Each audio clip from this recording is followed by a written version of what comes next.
Hello student, welcome to my YouTube channel CP Study Pro 20 में आप सभी का स्वागत है। आज हम आपको कक्षा 10 विषय सामाजिक विज्ञान सन 2023 का पेपर सॉल्व करवाएंगे, जो कि आपके लिए 2024 में होने वाले पेपर में बहुत ही महत्वपूर्ण योगदान देगा। आपको कुछ न कुछ प्रश्न इस पेपर से अवश्य मिलेंगे। चलिए देख लेते हैं इस पेपर के बारे में। तो इस पेपर में 825 एफसी संकेतांक है और बाकी समय 3 घंटे 15 मिनट ही है। बाकी जितना भी सामान्य निर्देश दिए गए हैं वो हर पेपर में दिए रहते हैं, आप लोग पढ़ लीजिएगा। चलिए हम आपको प्रश्न हल करवाते हैं। इसके 20 बहुविकल्पी प्रश्न हैं जो हम आपको सॉल्व करवाएंगे। चलिए देख लेते हैं।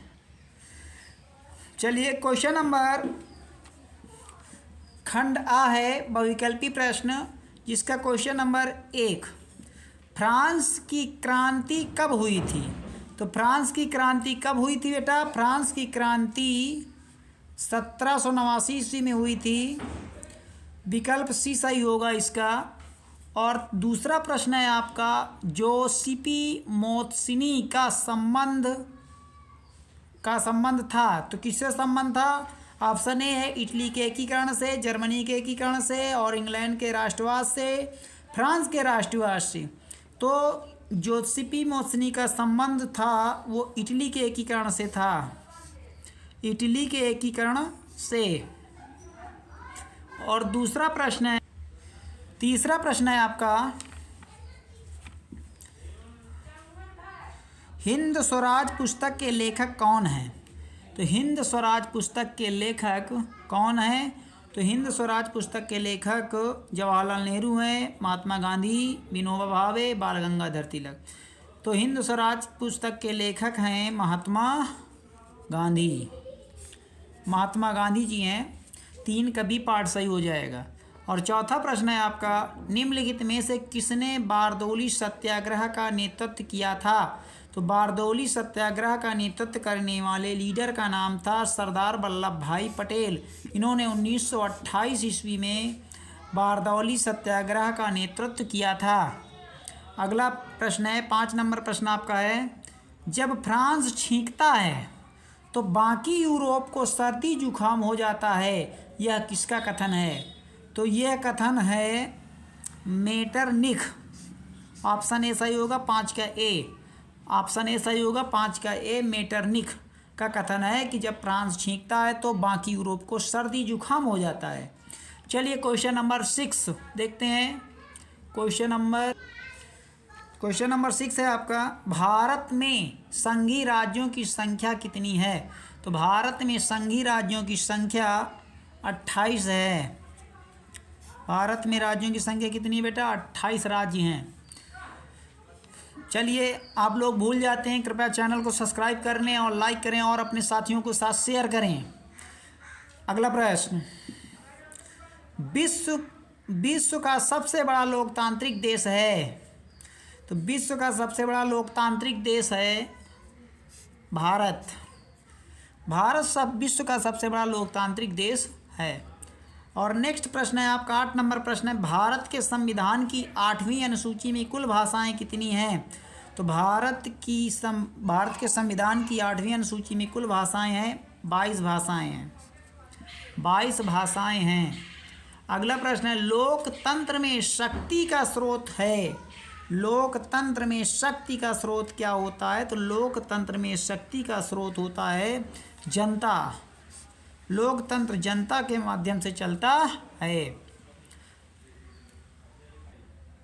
अगला प्रश्न है आपका 10 नंबर प्रश्न, निम्नलिखित में से किस देश का विभाजन धर्म तथा जाति के आधार पर हुआ था? तो कौन सा ऐसा देश है जिसका विभाजन धर्म और जाति के आधार पर हुआ था? तो वो देश है, ऑप्शन सी सही हो जाएगा, यूगोस्लाविया धर्म तथा जाति के आधार पर डिवाइड हुआ था, बट गया था। अगला प्रश्न है आपका 11 नंबर प्रश्न है, प्रति व्यक्ति आय को अन्य किस नाम से जाना जाता है? तो प्रति व्यक्ति आय को अन्य किस नाम से जाना जाता है? तो इसका ऑप्शन ए है औसत आय, ऑप्शन बी है राष्ट्रीय आय, व्यक्तिगत आय और उपयुक्त में से कोई नहीं। तो इसमें होगा आपका औसत आय, ऑप्शन ए। ऑप्शन ए आपका सही हो जाएगा। क्वेश्चन अगला है, द्वितीयक क्षेत्र को अन्य किस नाम से जाना जाता है? तो द्वितीयक क्षेत्र को अन्य किस नाम से जाना जाता है? तो प्राथमिक क्षेत्र है, खनन क्षेत्रक और औद्योगिक क्षेत्रक, कृषि क्षेत्रक। तो इसे किस नाम से जाना जाता है?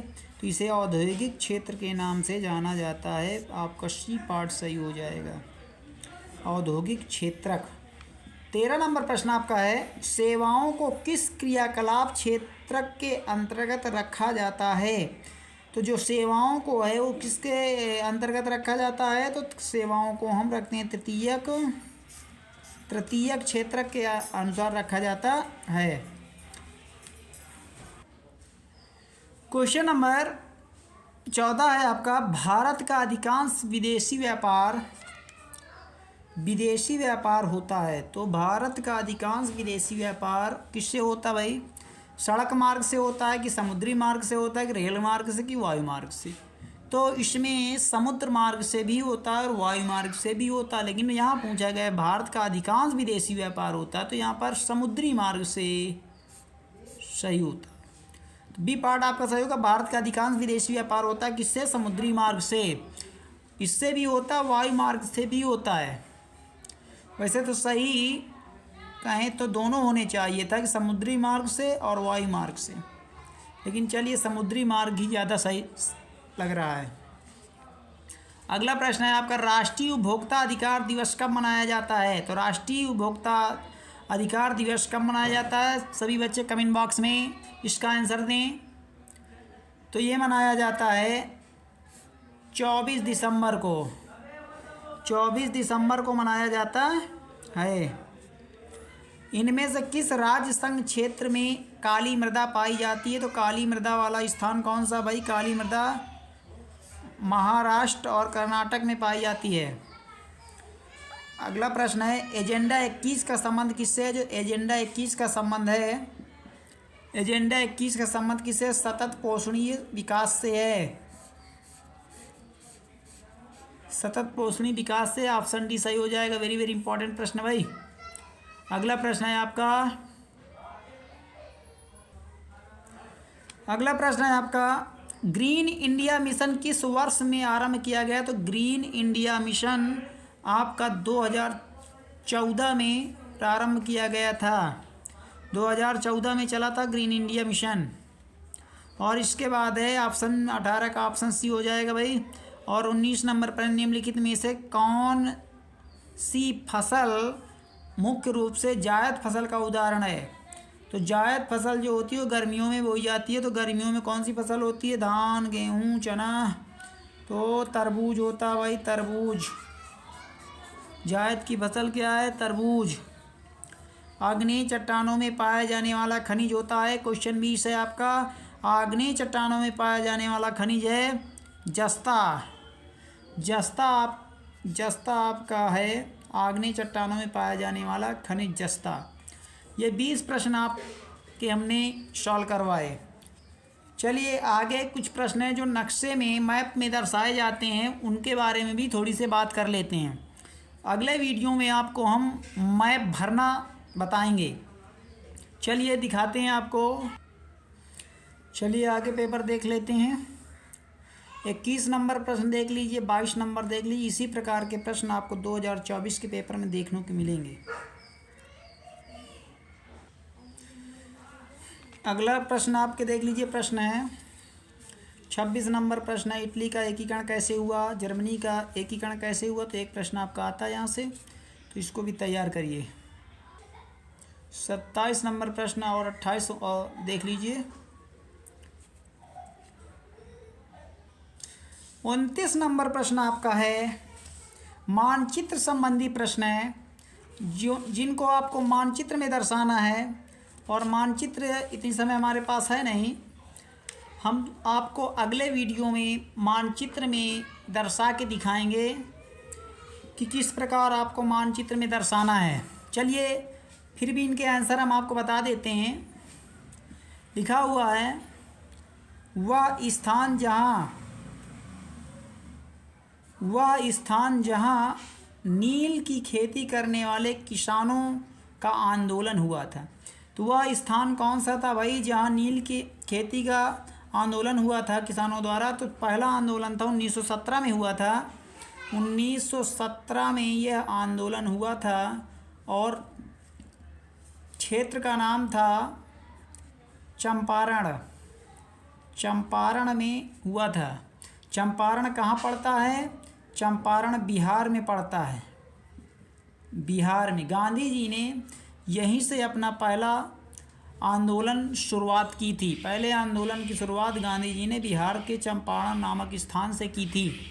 तो वहाँ पर हमें भारत के नक्शे में दिखाना चंपारण अर्थात बिहार। दूसरा प्रश्न है, वह स्थान जहाँ सर्वप्रथम सविनय अवज्ञा आंदोलन प्रारंभ हुआ था। तो सविनय अवज्ञा आंदोलन 1930 ईस्वी में गुजरात में स्थान था दांडी से प्रारंभ हुआ था। गुजरात नामक स्थान पर दांडी है जहाँ से सविनय अवज्ञा आंदोलन प्रारंभ हुआ था। अगला प्रश्न है, वह स्थान जहाँ पर कांग्रेस के अधिवेशन में पूर्ण स्वराज की मांग की गई थी। तो 19 दिसंबर 1929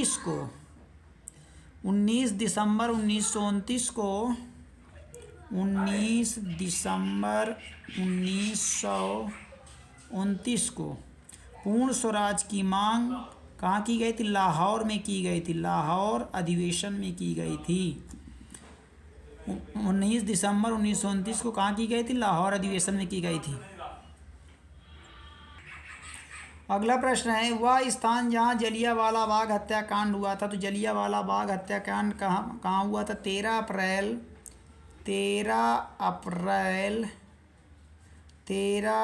अप्रैल 1919 में पंजाब के अमृतसर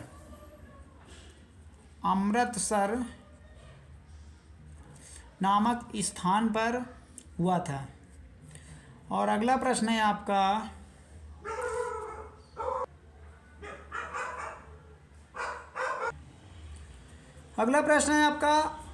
वह स्थान जहाँ दिसंबर 1920 में कांग्रेस का अधिवेशन हुआ था।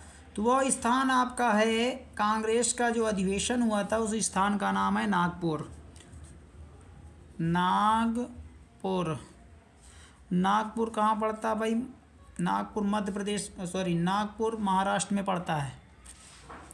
तो नागपुर में हुआ था वह स्थान जहाँ दिसंबर 1920 में कांग्रेस का अधिवेशन हुआ था। तो नागपुर में हुआ था। जितने क्वेश्चन आपको हम बता रहे हैं इसी क्वेश्चन से फिर इस बार कम से कम 5 हैं यहाँ पे। 5 में से 2-3 तो फंसेंगे पक्का है, इसलिए आप लोग अच्छे से तैयार करिए। अब नेक्स्ट है आपका 29 का खा, निम्नलिखित स्थानों को भारत के दिए गए रेखाचित्र मानचित्र पृष्ठ 15 पर में चिन्ह द्वारा नाम सहित दर्शाइए लिखा। सही नाम तथा सही स्थान अंकन के लिए 1/2 अंक निर्धारित है, यानी सही बताने के लिए 1/2 और स्थान देने के लिए 1/2। चलिए अब हम आपको इनको भी बता देते हैं, इन प्रश्नों के आंसर देते हैं। तो गेहूं का सबसे बड़ा उत्पादक राज्य कौन सा है? तो इस चिन्ह से हमको दर्शाना है गेहूं का उत्पादक राज्य। अगले वीडियो में आपको दर्शा के दिखाऊंगा। गेहूं का सबसे बड़ा उत्पादक राज्य है उत्तर प्रदेश। अपना उत्तर प्रदेश है। और फिर दूसरा स्थान पर है पंजाब।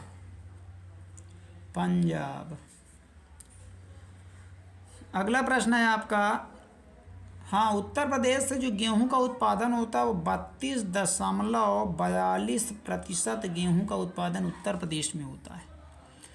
सभी राज्यों से ज़्यादा 32.42% उत्तर प्रदेश ही गेहूं उत्पादन करता है। नंबर 2, कॉफ़ी का सबसे बड़ा उत्पादक राज्य। तो कॉफ़ी का सबसे बड़ा उत्पादक राज्य कौन सा? कर्नाटक में कॉफ़ी का सबसे ज़्यादा उत्पादन होता है। 70% उत्पादन यहाँ से होता है, कर्नाटक से। और इसके बाद है मूंगफली का सबसे बड़ा उत्पादक राज्य। तो मूंगफली का उत्पादक राज्य है गुजरात। गुजरात में मूंगफली का उत्पादन होता है। और फिर महाराष्ट्र है, गुजरात, तो गुजरात स्थान भरेंगे। अगला है उत्तर दक्षिण गलियारे का टर्मिनल स्टेशन चिन्ह द्वारा दर्शाइए। तो इस चिन्ह द्वारा दर्शाना तो कहाँ भाई, कन्याकुमारी में है, कन्याकुमारी में है। और लास्ट प्रश्न है आपका, खनिज तेल का सबसे ज़्यादा उत्पादन वाला राज्य कौन सा है। तो सबसे ज़्यादा उत्पादन वाला राज्य महाराष्ट्र है। महाराष्ट्र के बाद दूसरा स्थान है गुजरात। तो यहाँ पर क्या होता है, खनिज तेल का सबसे ज़्यादा उत्पादन वाले राज्य हैं।